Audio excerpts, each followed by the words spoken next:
The Samsung 3C error is an indication that the motor in a washing machine is not functioning properly, which can cause issues with the washing and spinning processes, resulting in an incomplete washing cycle.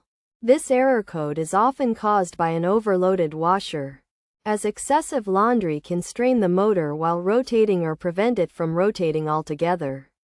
Other common causes of the 3C error include foreign objects, such as small pieces of clothing, that can prevent the motor from spinning freely, as well as poor or faulty power connections between the motor and the main board, which can be due to loose or damaged wires.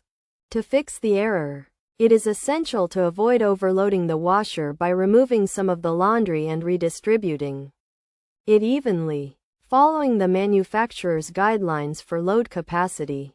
After turning off the power supply, restarting the wash cycle may resolve the issue.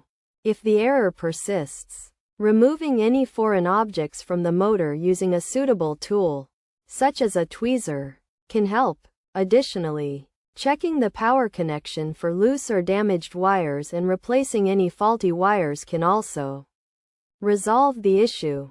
By following these steps, the 3C error can be fixed, and the washing machine can function properly again.